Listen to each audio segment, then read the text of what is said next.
There is a song somewhere that knows where you've been, not metaphorically, literally.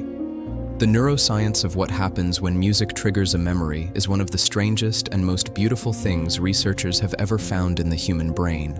And once you understand it, you will never hear music the same way again. Think about a song that takes you back. Not a song you like, a song that takes you somewhere specific, a room, a version of yourself that no longer exists, a moment you didn't know you were storing. When you hear it, you don't just remember, you arrive. The memory doesn't come back to you. You go back to it. That difference matters. And the reason for it lives inside three brain structures most people have never heard of. The first is the hippocampus, your brain's primary memory structure. But it doesn't work the way most people think. The hippocampus doesn't store memories like files on a computer.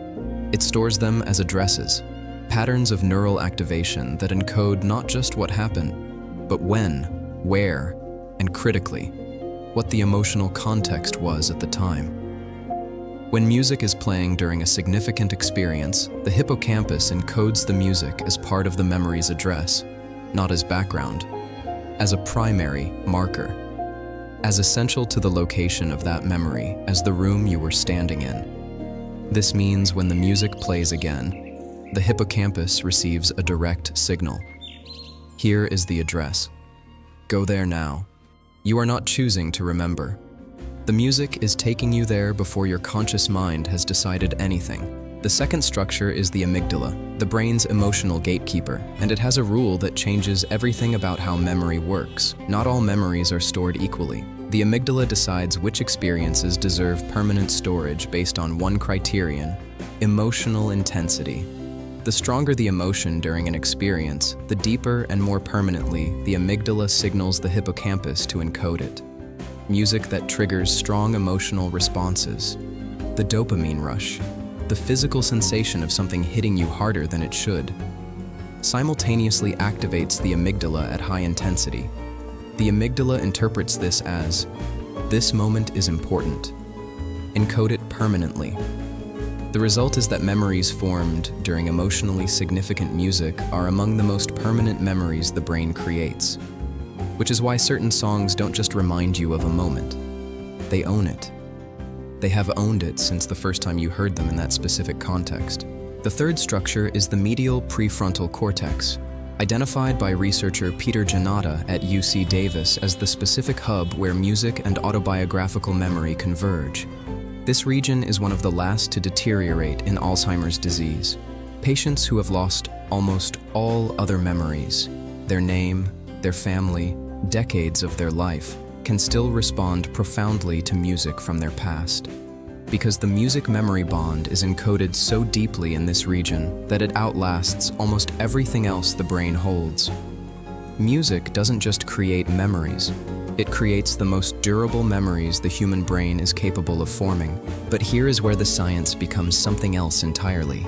Something that most people who study memory never talk about because it's slightly unsettling and completely beautiful. Memory is not a recording. Every time you remember something, you are not playing back a file. You are reconstructing it, actively, in real time, using your current emotional state, your current understanding of the world, your current version of yourself. And reconstruction is not perfect. Psychologist Elizabeth Loftus spent decades demonstrating that memories change every time we access them.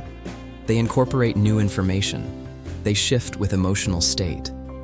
They are not what happened. They are the story we tell about what happened. And here is the part that changes everything.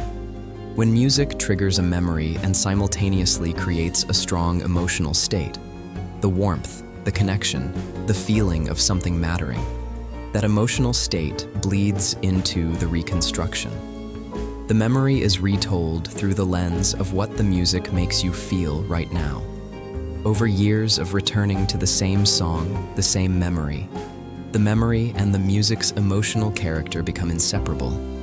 Music doesn't just unlock memories, it rewrites them, which means something profound about every memory you've ever returned to through music.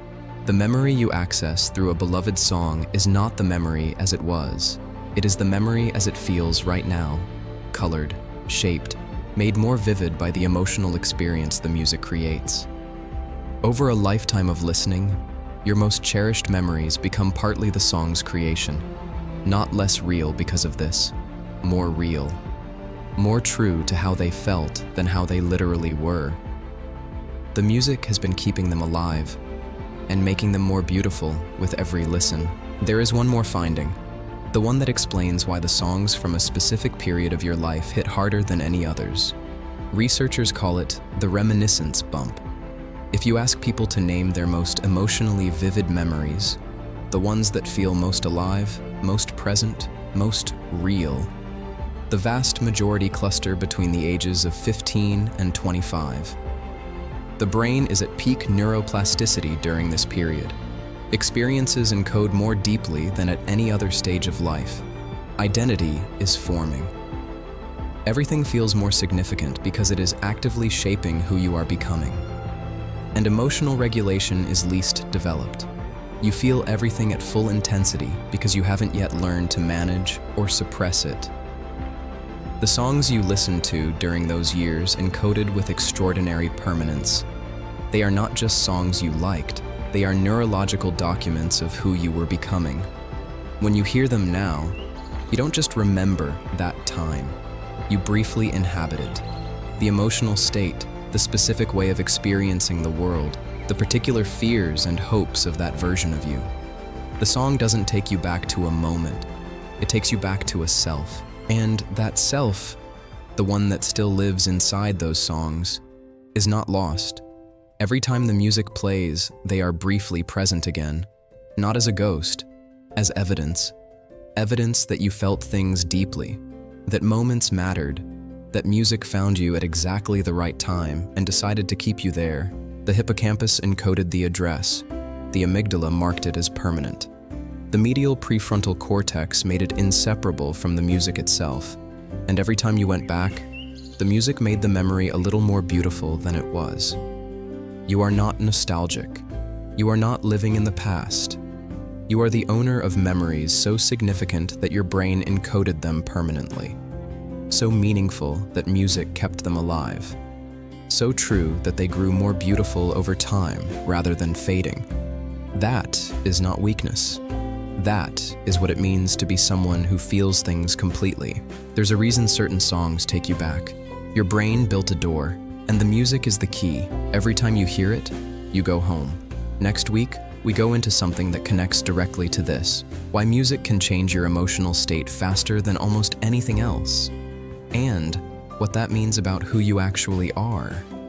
If you've ever put on a song specifically to feel something, that one's for you.